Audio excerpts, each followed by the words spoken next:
ಮನುಷ್ಯ ಮತ್ತು ಪ್ರಾಣಿಗಳ ನಡುವಿನ ಸಂಬಂಧ ಎಷ್ಟು ಭಾವನಾತ್ಮಕವಾಗಿರಬಹುದು ಅನ್ನೋದಕ್ಕೆ ಹಾವೇರಿಯಲ್ಲಿ ನಡೆದ ಈ ಘಟನೆ ಜೀವಂತ ಉದಾಹರಣೆಯಾಗಿದೆ. ಮನೆಯ ಸದಸ್ಯಳಂತೆ, ಕುಟುಂಬದ ಮಗುವಿನಂತೆ 12 ವರ್ಷಗಳ ಕಾಲ ಎಲ್ಲರ ಪ್ರೀತಿ ಪಡೆದಿದ್ದ ರೇಖಾ ಎಂಬ ಶ್ವಾನ ಇದೀಗ ಇಹಲೋಕ ತ್ಯಜಿಸಿದೆ. ಆದ್ರೆ ಅದು ಬಿಟ್ಟು ಹೋದ ನೆನಪುಗಳು ಮಾತ್ರ ಇಡೀ ಓಣಿಯ ಕಣ್ಣೀರಾಗಿದೆ.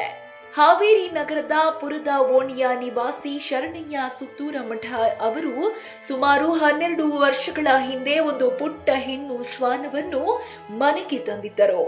ಅದಕ್ಕೆ ಪ್ರೀತಿಯಿಂದ ರೇಖಾ ಎಂದು ಹೆಸರಿಟ್ಟಿದ್ದರು. ಆ ದಿನದಿಂದಲೇ ರೇಖಾ ಕೇವಲ ಒಂದು ಸಾಕು ಪ್ರಾಣಿಯಾಗಿರಲಿಲ್ಲ, ಮನೆಯ ಸದಸ್ಯಳಾಗಿತ್ತು. ಮನೆಯವರ ಜೊತೆ ಊಟ, ಮನೆಯವರ ಜೊತೆ ಆಟ, ಮನೆಗೆ ಬರುವ ಪ್ರತಿಯೊಬ್ಬರನ್ನು ಬಾಲ ಆಡಿಸುತ್ತಾ ಬರಮಾಡಿಕೊಳ್ಳುವ ಅದರ ಚಪಲತೆ ಇವೆಲ್ಲವೂ ಕುಟುಂಬದ ಬದುಕಿನ ಭಾಗವಾಗಿತ್ತು. ಕಾಲ ಕಳೆದಂತೆ ರೇಖಾ ಕೇವಲ ಒಂದು ಮನೆಯ ಶ್ವಾನವಾಗಿರದೆ ಇಡೀ ಪುರದ ಓಣಿಯ ಜನರ ಅಚ್ಚುಮೆಚ್ಚಿನ ಪ್ರಾಣಿಯಾಗಿ ಬೆಳೆದಿತ್ತು. ಮಕ್ಕಳ ಜೊತೆ ಆಟವಾಡುವುದು, ಮನೆಯ ಮುಂದೆ ಕಾವಲು ಕಾಯುವುದು, ಯಾರಾದರೂ ಪರಿಚಿತರು ಬಂದರೆ ಸಂತೋಷದಿಂದ ಓಡಿ ಹೋಗುವುದು, ಇವೆಲ್ಲವೂ ಅಲ್ಲಿನ ಜನರಿಗೆ ದಿನನಿತ್ಯದ ದೃಶ್ಯವಾಗಿತ್ತು. ಆದರೆ ಕಳೆದ ಕೆಲವು ದಿನಗಳಿಂದ ರೇಖಾ ಅನಾರೋಗ್ಯದಿಂದ ಬಳಲುತ್ತಿದ್ದು, ಈಗ ಕುಟುಂಬಸ್ಥರು ಚಿಕಿತ್ಸೆ ಕೊಡಿಸಲು ಪ್ರಯತ್ನಿಸಿದ್ರು. ಆದರೆ ಚಿಕಿತ್ಸೆ ಫಲಕಾರಿಯಾಗದೆ ರೇಖಾ ಕೊನೆಯುಸಿರೆಳೆದಿದೆ. ಈ ಸುದ್ದಿ ಕೇಳುತ್ತಿದ್ದಂತೆ ಮನೆಯವರಷ್ಟೇ ಅಲ್ಲ, ಇಡೀ ಓಣಿಯ ಜನರು ಭಾವುಕರಾದರು. 12 ವರ್ಷಗಳ ಒಡನಾಟ ಕ್ಷಣಾರ್ಧದಲ್ಲಿ ಕಳೆದು ಹೋಗಿತ್ತು. ಶ್ವಾನದ ಮೇಲಿದ್ದ ಅಪಾರ ಪ್ರೀತಿಯಿಂದ ಕುಟುಂಬಸ್ಥರು ಅದರ ಅಂತ್ಯಕ್ರಿಯೆಯನ್ನು ಅತ್ಯಂತ ಗೌರವದಿಂದ ನೆರವೇರಿಸಿದರು.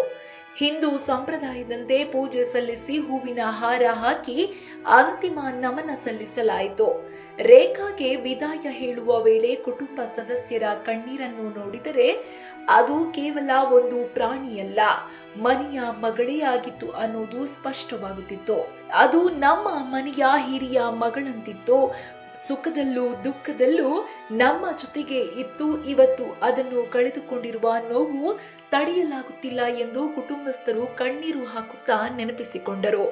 ಪ್ರೀತಿಯ ಶ್ವಾನಕ್ಕೆ ಓಣಿಯ ಜನರೆಲ್ಲ ಸೇರಿ ಕಣ್ಣೀರಿನ ವಿದಾಯ ಹೇಳಿದ ದೃಶ್ಯ ಅಲ್ಲಿದ್ದ ಪ್ರತಿಯೊಬ್ಬರ ಮನಸ್ಸನ್ನ ತಟ್ಟಿತು. ಪ್ರಾಣಿಗಳಿಗೆ ಮಾತನಾಡಲು ಬಾರದೇ ಇರಬಹುದು, ಆದರೆ ಅವುಗಳ ಪ್ರೀತಿ ಮಾತ್ರ ನಿಸ್ವಾರ್ಥ. ಒಮ್ಮೆ ಮನಸ್ಸು ಕೊಟ್ಟರೆ ಕೊನೆಯ ಉಸಿರಿರುವವರೆಗೂ ಕೂಡ ಜೊತೆಗೆ ಇರುತ್ತವೆ ಅನ್ನೋದನ್ನ ರೇಖಾ ತನ್ನ ಬದುಕಿನ ಮೂಲಕ ಮತ್ತೊಮ್ಮೆ ಸಾಬೀತುಪಡಿಸಿದೆ. ಇದು ಈ ಹೊತ್ತಿನ ಸುದ್ದಿ. ಇನ್ನಷ್ಟು ಅಪ್ಡೇಟ್ಸ್ಗಾಗಿ ನೋಡ್ತಾ ಇರಿ ಸಪ್ತಾಶ್ವ ಟಿವಿ.